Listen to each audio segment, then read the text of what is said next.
নমস্কার বন্ধুরা, আশা করি আপনারা সবাই ভালো আছেন। আমি রুমা রেসিপি আর ব্লগসে আপনাদের অনেক অনেক স্বাগত। আজকে আবার আমি চলে এসেছি একটা নতুন রেসিপি নিয়ে।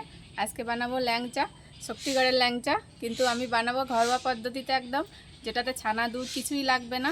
তাহলে আমার ভিডিওটার সাথে আপনারা অবশ্যই শেষ পর্যন্ত থাকবেন, স্কিপ করবেন না, তাহলে আপনারা কিন্তু ছোটো ছোটো টিপসগুলো মিস করে যাবেন। তাহলে চলুন আমার সাথে রান্নাঘরে। আজকে ল্যাংচা বানাবার জন্য মূল উপকরণ নিয়েছি আমি মুড়ি। আজকে মুড়ি দিয়ে ল্যাংচা বানাবো। তা মুড়িটা একটুখানি খড়খড়ে নিতে হবে, এইরকমভাবে।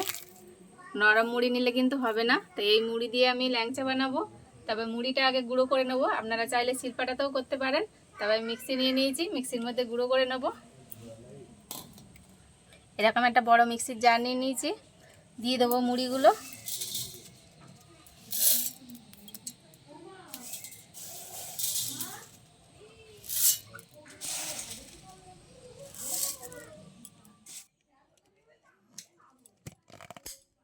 এবার আমি এটাকে গুঁড়ো করে নিয়ে আসবো। আর মুড়িটা ভালো মিহি করে গুঁড়ো করে নিচ্ছি। এবার দেখে নেব, এই দেখুন, এই কতটা মিহি হয়ে গেছে। তবে আমি এটা একটু চেলে নেবো, যাতে একটা না গোটা থেকে যায় বা কোনো মোটা কিছু থেকে যায়। এরকম একটা চালনি নিয়ে নিয়েছি, চালনি করে অল্প অল্প করে নিয়ে চেলে নেবো এইরকম করে।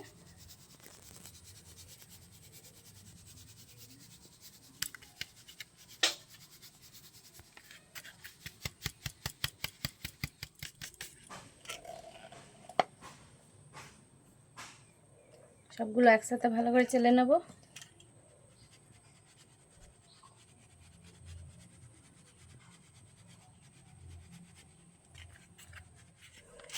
এই একটু মোটা মোটা খিস থেকে গেছে, এগুলো কিন্তু বাদ দিয়ে দেবো, নাহলে কিন্তু ল্যাংচাগুলো ভালো টাইট হবে না, ফেটে ফেটে যাবে। এগুলো আবারও যদি গুঁড়ো করে নেওয়া যায়, আবারও মিহি গুঁড়ো হয়ে যাবে। রেখে দেবো। এবার আমি কড়াইয়ে জল দিয়ে দেবো, আর ল্যাংচা বানানোর জন্য একটা শিরা বানিয়ে নেবো।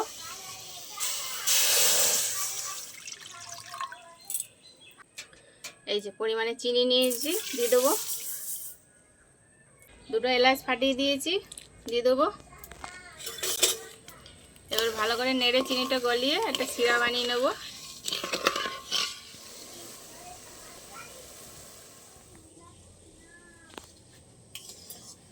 আজকের রসটা কিন্তু একটার বা দুটার কোনোটাই করতে হবে না, আজকে শুধু একটু ঘন করে নিতে হবে। রসগোল্লা রসের থেকে একটু গাঢ় করে নিতে হবে, সেইভাবে জাল দেবো আমি।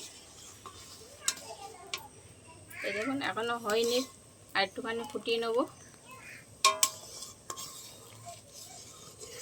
চিনি শিরাটা একদম রেডি হয়ে গেছে।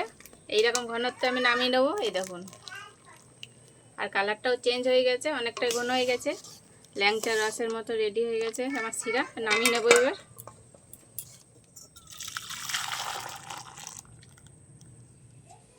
এখানে আমি 500 গ্রাম লিকুইড দুধ নিয়ে নিয়েছি।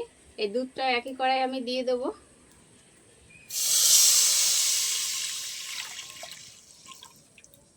দুধটা কিন্তু আগে থাকতে জাল করা ছিল, আবারও আমি একটু জাল করে নেব।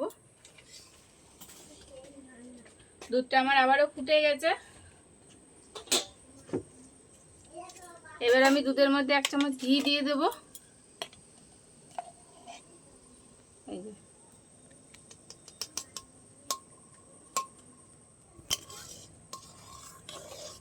ভালো করে মিশিয়ে নেবো দুধের সাথে।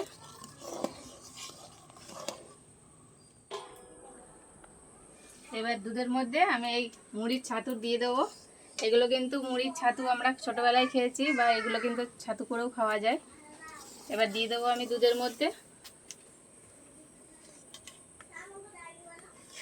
অল্প অল্প করে দিতে হবে, আর নেড়ে যেতে হবে এরকম।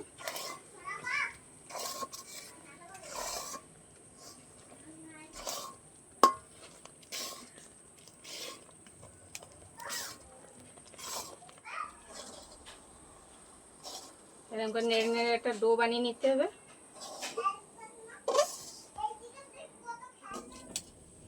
এই যে এরকম করে একটা ডো বানিয়ে নিয়েছি। এবার এইটাকে আমি নামিয়ে নেব।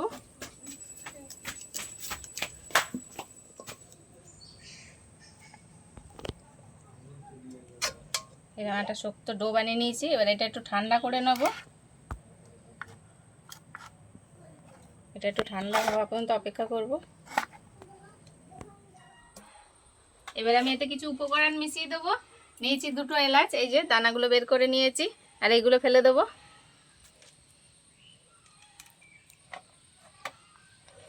নিয়েছি গুঁড়ো দুধ, দিয়ে দেবো।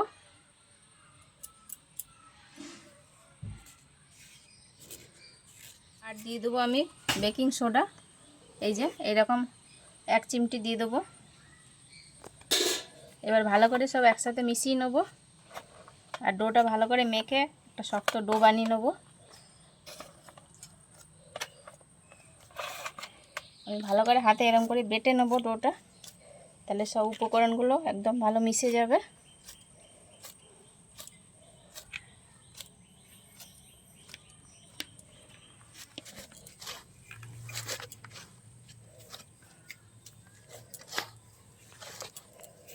এই যে আমার একদম ভালো করে ডোটা আমি মেখে একদম টাইট করে নিয়েছি। এই যে আমার একটা ডো রেডি হয়ে গেছে। এবার আমি ছোট ছোট ল্যাংচার আকারে বানিয়ে নেব। আমি হাতে একটু ঘি মাখিয়ে নিয়েছি, এবার ছোট ছোট করে নেব।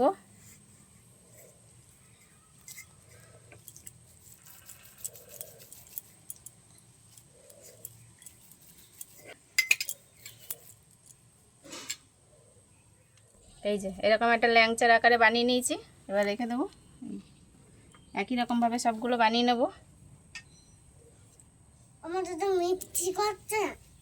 কি মিষ্টি করছো তুমি? হ্যাঁ মিষ্টি। মিষ্টি কেন? তুমি খাবে না? মিষ্টি দিয়ে করছো কেন? মিষ্টি হয় এই নটি দিয়ে মিষ্টি হবে।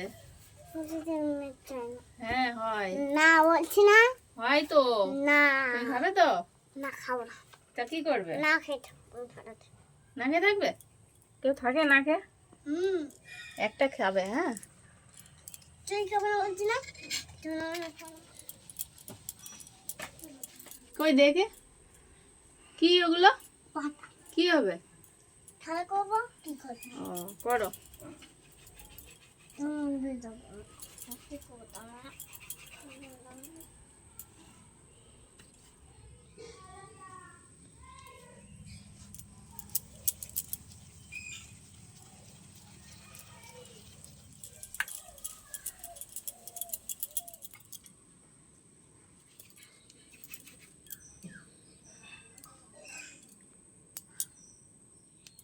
আমি সবগুলো ল্যাংচার আকারে বানিয়ে নিয়েছি। এই দেখুন এরকম সাইজের কতগুলো হয়ে গেছে আমার ল্যাংচা।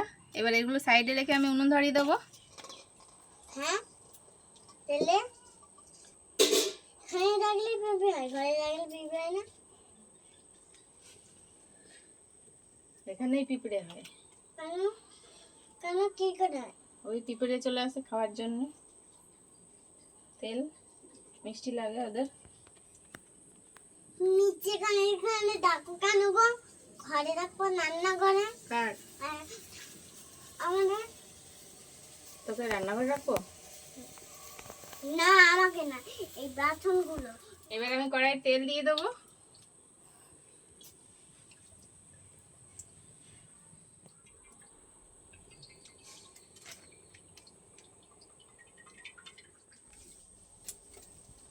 তেলটা ভালো গরম হয়ে গেছে। এবার আমি এই তৈরি করে রাখা ল্যাংচাগুলো তেলের মধ্যে দিয়ে দেবো।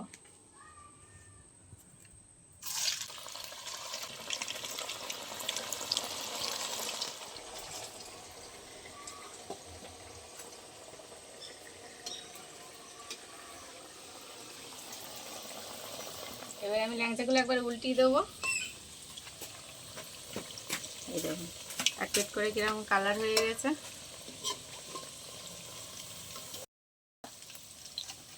তনু কোথায় গেছিলি? কিছু করতে গেল না, বারবার বলতে হবে বুঝি দাও না কি না। তাই তো, আমি তো ভুলেই গেছিলাম।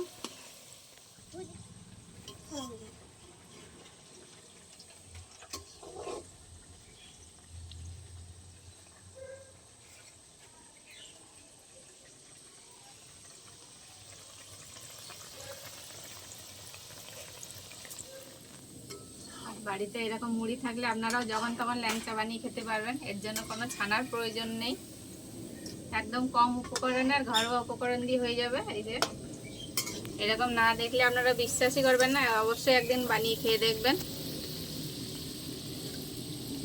ল্যাংচা এত সুন্দর হয় খেতে।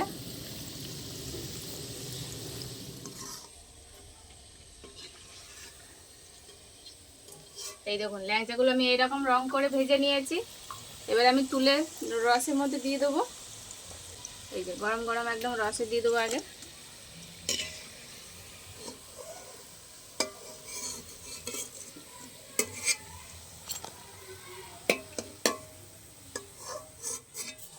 একই রকম ভাবে বাদ বাকি ল্যাংচাগুলো ভেজে নেব।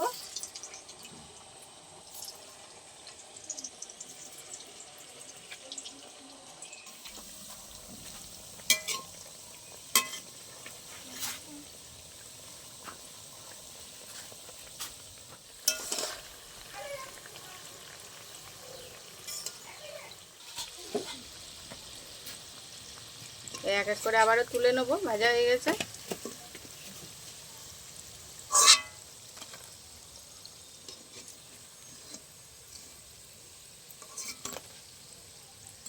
আর এগুলো সাথে সাথে তুলে রসে দিলে ভালো রস চলে যাবে এর মধ্যে। এই দেখুন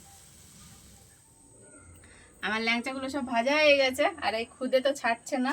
তাহলে আমি দেখিয়ে দিই আপনাদের কতটা রস ঢুকেছে এর মধ্যে। এই দেখুন, আর এগুলো ভেজে সাথে সাথে রসে দিয়েছি বলে ভালো রস চলে গেছে। এই দেখুন, এই দেখুন কতটা নরম হয়েছে। এই দেখুন কত রস গেছে এর মধ্যে। এই দেখুন এখনো ভালো ঠান্ডা হয়নি, এটা ঠান্ডা হলে আরো ভালো লাগবে। আমি আপনাদের কেটে দেখাবো একটা।